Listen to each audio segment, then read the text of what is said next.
support us, and wondering how to ever say thank you and let this community know how that made us feel. Founded in Carlisle in 2008, and I always call her Mrs. Arduini.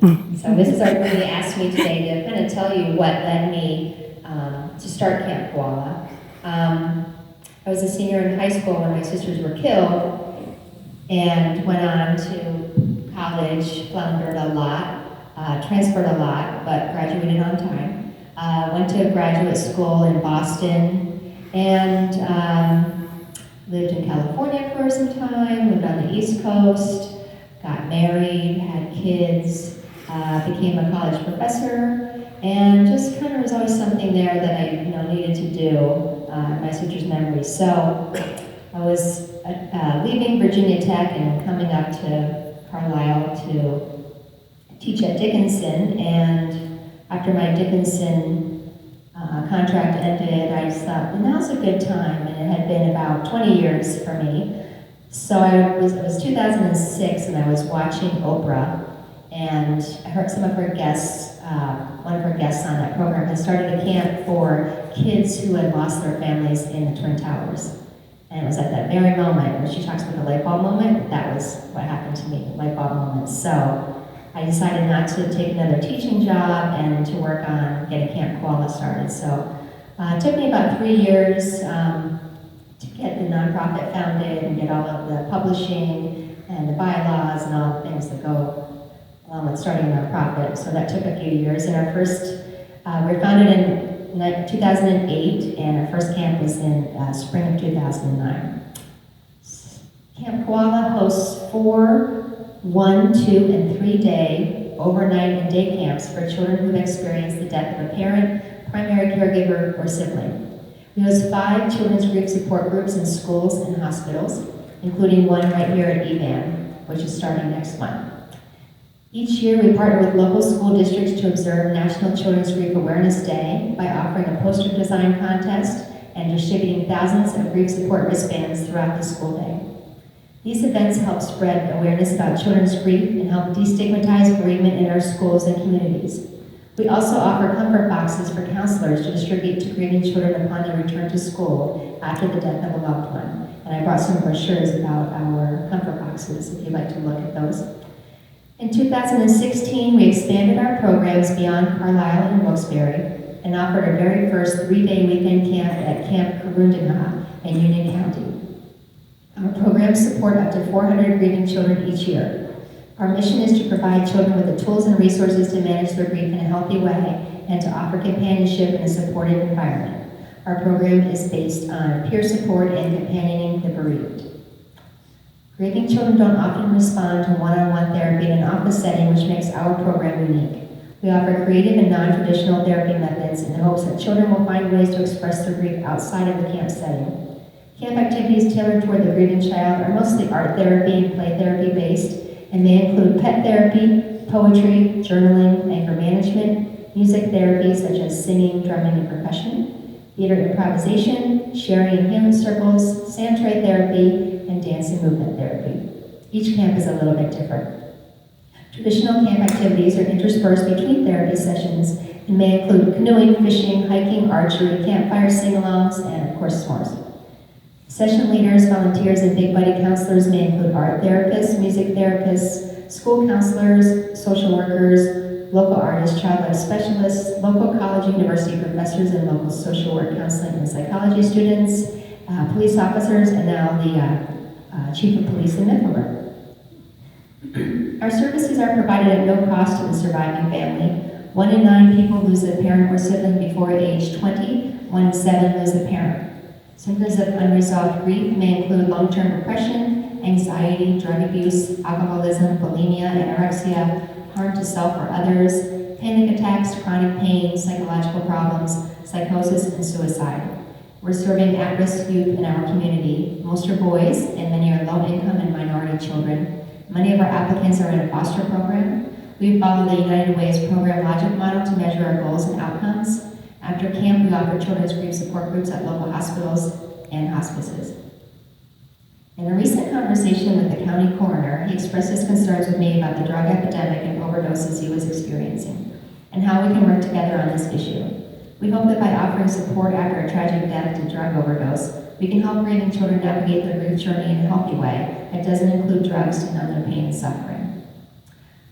Let's talk about the suicide epidemic that's taking an entire generation from us. As a former professor, I have to apologize that my level of data is very boring, but it's important and these statistics are overwhelming to me. In Pennsylvania, suicide is the second leading cause of death in adolescents and youth ages 10 to 24. The first major cause is accident or unintentional fatal injury.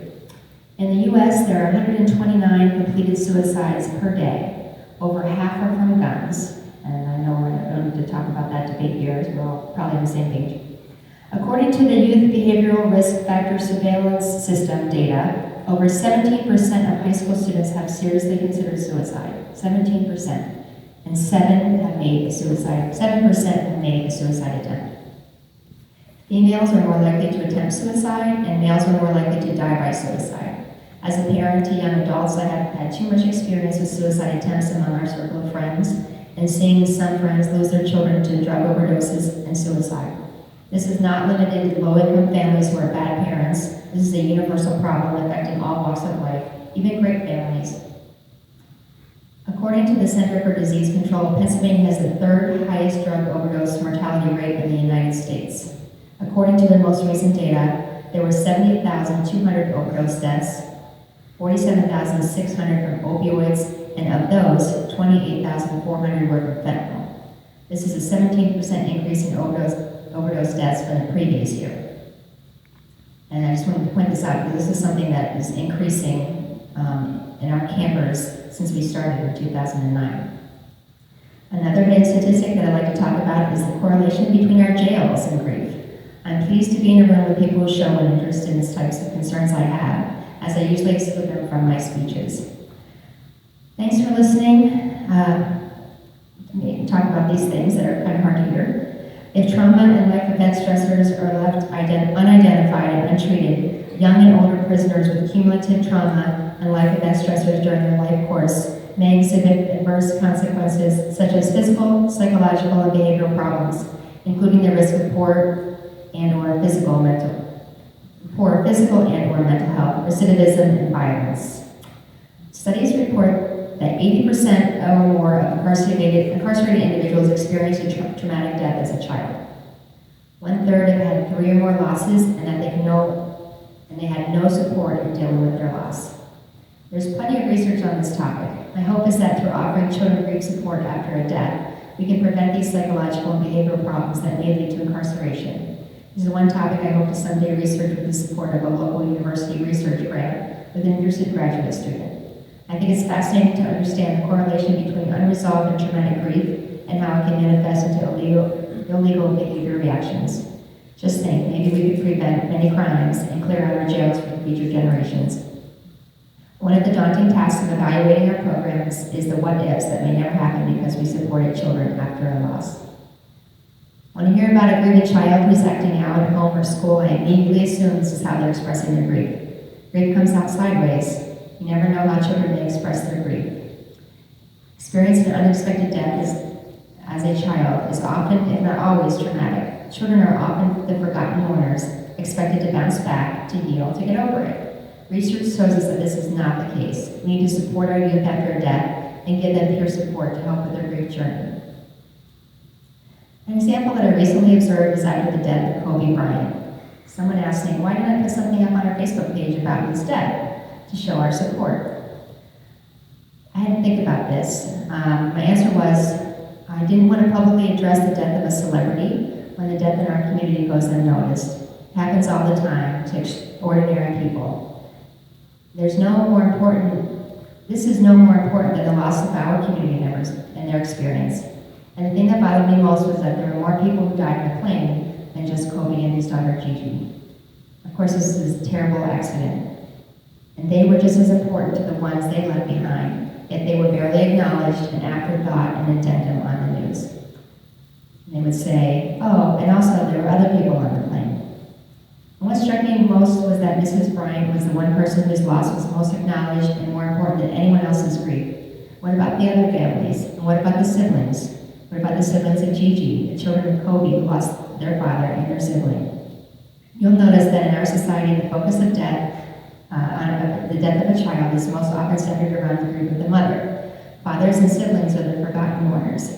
Dads immerse themselves in their job, working themselves to death, and siblings are expected to get over it and be normal, holding the family together. Up until recently, the support groups you could find were tailored towards adults only, the grieving parents, not the children.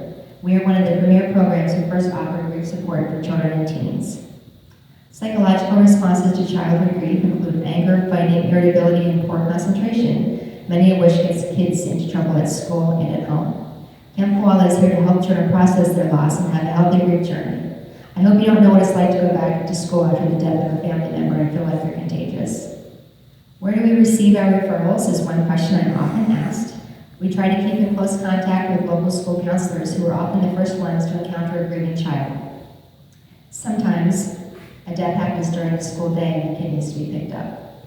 We offer comfort boxes to local school counselors and funeral homes to distribute to grieving children upon their return to school after a death. Oftentimes, a child who has a fresh loss is thrust back into the daily schedule of school and expected to act like nothing has changed. It's nearly impossible for a newly bereaved child to focus on a math test when his father just died by suicide or overdose in front of him. It's very important for schools and teachers to have a plan in place to help one child and to also help the other children in the classroom once they return to school. We're glad when teachers and counselors ask to volunteer at our camps so they can learn how to talk to a grieving student and offer them support throughout the school day. Our comfort boxes are a great tool to open the conversation and let the students know that their loss has been acknowledged by the community and their school. Sometimes we have a difficult time connecting with school counselors. In my experience, it's mostly older counselors who resist our help. So I asked some of our volunteers who are counselors for their advice. The response I've received has been that some school counselors, formerly called guidance counselors, don't feel that it's their job to help with grief or any type of mental health. They don't consider themselves counselors, but more in line with college counseling or strictly school issues. I pressed on. I learned that some just aren't comfortable counseling a grieving child because they haven't ever received any training in grief. Another advantage to having relationships with local universities and Camp Koala is our ability to contribute to their students' learning. In my review of course requirements for local colleges and universities, I rarely see any type of courses in grief, which I imagine is a large portion of the population who seeks psychological counseling.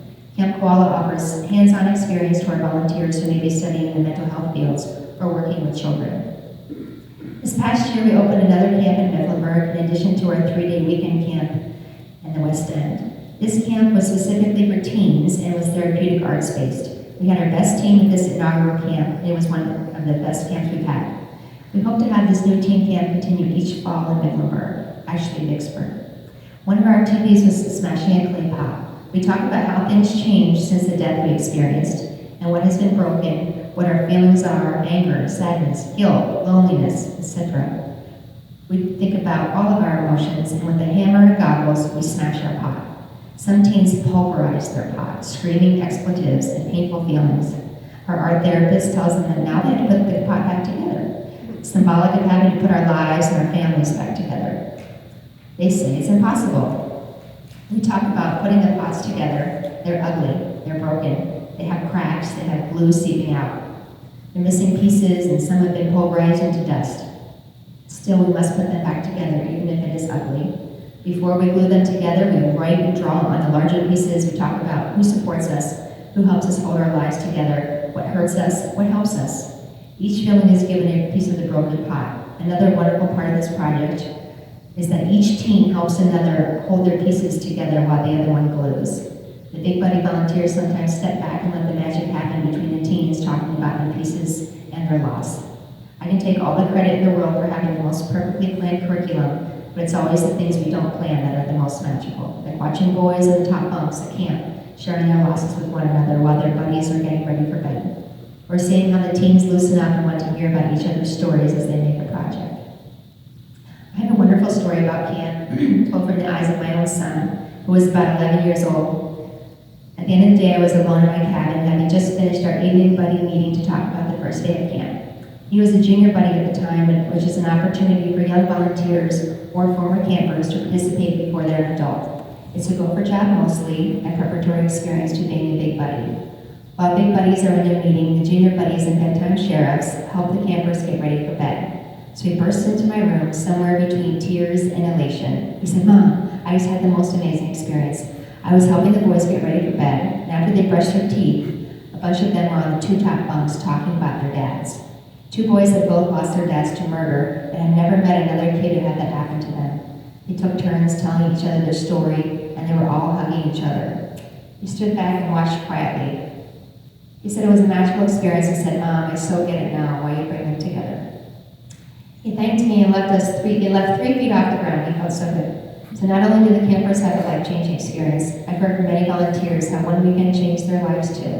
We have a regular batch of volunteers who come every year to camp, some since 2009. And a lot of the big buddies that we have in this area were classmates of my sisters, so that's even more special to me. My son Max has been a volunteer since 2009. He's now 19 and in college. Each summer he's a camp counselor in the Poconos.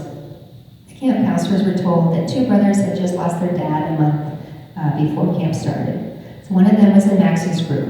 When the boy mentioned something about his dad, Max asked him about his dad, and the boy opened up to him and couldn't stop. He was so thrilled to have someone to talk to. So when his mom picked him up at the end of the day, Max casually told her about their conversation and told her about Camp Koala. She was a little bit interested, so he gave her my phone number and she gave him hers. So a few days later, I texted her and asked if she'd be interested in meeting up. We ended up meeting for lunch and talked for 3 hours. She cried and cried over her sadness, so grateful to have someone to talk to. Her athletic marathon running and tennis coaching husband had died suddenly in another state. He and his son were attending a national chess contest, and that his son was participating in. She was at home with her younger son in New York City when she got the call from her son at the hotel in West Virginia. They needed to be at the chess match soon, and Daddy wouldn't wake up. She was tasked with remaining calm for her son, whose father may be dead in the hotel bed, contacting another parent on the trip to go to their room, fearing the worst, all while she was 3 states away from them. As you can imagine, it was her worst nightmare come true. She admitted to putting on a brave face all day for her boys and crying herself to sleep every night, and all day while they were at camp. I encouraged her to let them see her cry sometimes so that they know it's okay to do the same too. She remarked that they seemed fine, that they didn't express much emotion, so she hid her grief. I remembered how her oldest son was so eager to talk to my son about his dad, and feeling he really needed someone to talk to, but didn't want to upset his mom. I visited a few more times over the summer, visiting as they sold their summer house, their car, and moved back to New York City. That's another thing that happens after a loss sometimes. I've met many mothers who don't have a job outside of the home, have been raising their children, and now are suddenly without an income. They have to polish off their resume, find a job, and try to support their family on one income. Rarely do they see it coming, so no plans have been in place. Most newly single widows have to sell their family's home. Many move into a small, more affordable home or rent an apartment. Some move in with family members for the support they can offer. Some even lose their homes to foreclosure because they aren't able to handle the additional pressure of having to manage their finances and bills and find it easier just to let the house go. When a newly bereaved family leaves their home and moves away to another town or state, it's another loss for the grieving child, having to leave their friends, their classmates, their schools, and their beloved teachers behind. Many children have talked at camp about a parent giving away their beloved family pet after a death to save money, another traumatic loss for a grieving child. One camper had a horse as a child, and her father gave it away because they couldn't afford to keep her after her mom died. That was the year we had an equine therapy group come to camp with a therapy horse. It was the first time she'd been back on a horse since her mother died of cancer, and it made a huge difference in her outlook after that. She was at our second camp in 2010. I've kept up with her since then, and after camp, her father learned about what happened to her at the camp in the horse, and he made his mission to get a horse again. Since then, she's graduated from high school and she's on to college for nursing. We used to have a family support group program too. We offered widows an evening with guest speakers, a financial planner, a lawyer, nutritionist, resume builder, etc. I was amazed at how much I learned too. Did you know that if you don't have a guardianship for your children in your will, they can end up awarded as a ward of the state? Do you know how difficult it is to transfer property if it's in your spouse's name only? How to obtain military service records and benefits? How to get your deceased loved one home to the funeral home? how to order a casket, how to purchase a burial plot, how to get death benefits, etc., how to get copies of the death certificate because you'll need a lot of them. One of the things I hear from friends who are trying to support a grieving person is, I don't know what to say. It's uncomfortable to be with a grieving person, I understand. I dreaded going back to school after the funeral of my sisters, but only had 2 weeks left to pass my senior year and graduate. When I say that I was treated like I was contagious, that's no understatement. I was lucky to have a small group of great friends who are still my very best friends to this day. In fact, I was telling them I was coming here today to see Mrs. Ardwini, and they got excited for me. Most students avoided making eye contact with me, and my teachers met with sorrowful faces and pats on the back. One teacher stood out in particular. He was my all-time favorite, the one I'd had all 4 years. He was extremely philosophical, brilliantly smart, and a deep thinker. I was walking alone in the hall on my way to make up a math test. I saw him coming to me and knew I'd break down in the middle of the school day and wondered what he'd say. He didn't say a word. He simply wrapped me in his arms, hugged me long and tight, and released me to be on my way. I remember this 30 years later as it was the perfect response. I didn't need him to say a word. I just needed a hug to get me through my math test and for him to send a little love through my broken heart. Don't know what to say? It's okay. Sometimes a hug and a smile are best. Don't worry about reminding them or bringing up because they seem fine. I assure you it's on their mind anyway, and bringing up the person they've lost will make them feel like you are remembering them. What to write on a card? If you can share a memory of the person they lost, they'll remember that you took the time to share that with them, and that it made them feel better. We can't fix anyone or take away their grief, but we can walk alongside them and help to carry their burden a little bit. Every time they're given the opportunity to talk about their loved one and share memory, we lighten their burden a little bit. We can all share in that, can't we? It's my hope that when grieving children attend Camp Koala, they can meet other grieving kids and not feel so alone in their grief. We hope we can help them have a healthy grief journey because death is a normal part of life and shouldn't be stigmatized. I know I'm in the company of wonderful people today. How can you help? Besides donating money, volunteers are always needed to help us with our gala, planning, gathering donations and supplies, being a camp volunteer behind the scenes, being a big buddy where we pair you one-to-one with the grieving camper. Some volunteers have hosted small fundraisers like a dress-down day at work, a car wash, or a bake sale. We're collecting much-needed supplies from our wish list. We have an Amazon wish list. At their workplace or church, or large events like a 5K, walk or run, and a golf tournament. Many employers participate in a match program for donations, and we are approved as a designated nonprofit through the United Way. Our gala, which is our most fun event, is April 4th at the Rusty Rail Brewing Company in Middleburg, and we'd love to see you there. It's an annual event that sells out quickly. We have 500 people. Craft beer and wine, appetizers, an MC, live and silent auction, raffles, Disney tickets, dancing, the live band, Route 15. And Mark Linkenfelder is our MC, who I'm sure you had in class too. Yes, I did. But thank you for inviting me to speak about Camp Koala today. I know you're probably excited to get home and watch the Super Bowl. I appreciate you taking the time today, taking me a chance to speak. Thank you.